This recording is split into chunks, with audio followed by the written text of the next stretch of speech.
The deceased in this case is Anthony Soares. He was 33 years of age at the time of his death. The offense date in relation to this occurrence was Thursday, the 14th of September 2017, with regards to a shooting that came into the Toronto Police Communications Centre at 2:54 a.m. to a high-rise apartment building at number 6 Glamorgan Avenue, which is in the Kennedy Road and 401 area of the City of Toronto. The shooting took place in the lobby.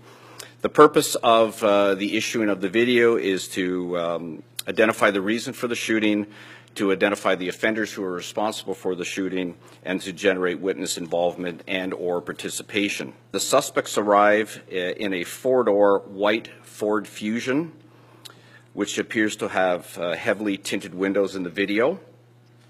The suspect vehicle passes in very close proximity to the motor vehicle that the deceased has just exited from. While waiting in the foyer, the video shows that two suspects exit the Ford Fusion and rush the deceased in this particular location. The video will also show that as the suspects rush the deceased's position in the lobby, both of these individuals have handguns already in their hands and are moving towards the deceased's location very quickly. The two suspects run to the front foyer area and from the outside start to fire at the deceased through the glass windows. At this point, the vehicle that drove the deceased to the scene leaves the area for his own personal safety, but he later returns, and as I indicated to you, is cooperating with the investigation. The deceased is trapped between the suspects and the interior door. The deceased falls to the floor of the foyer. The suspects continue to fire at the deceased while he's lying on the floor.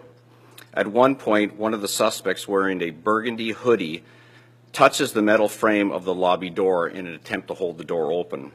Realizing that he has touched the door, the offender in the burgundy hoodie pulls his arm up his sleeve and begins to wipe what he believes is fingerprints that he's left on the door frame.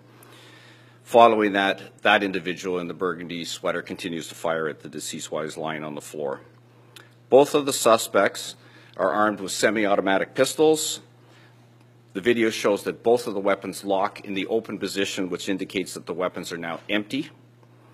The two suspects run back to the Ford Fusion that's waiting for them, that has now taken the position where the deceased vehicle was earlier parked.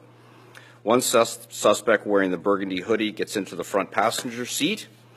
The suspect wearing the blue or black hoodie gets into the gets into the rear right passenger seat. The suspect leaves the property of 6 Glamorgan Avenue and travels at a high rate of speed northbound on Kennedy Road towards the 401 highway. He was known to Drake. Drake was a friend of his. Many of the family members have met Drake, and I certainly would encourage him through his tweets to encourage anybody within the community to come forward with regards to any information that they have that may assist in solving his friend's murder.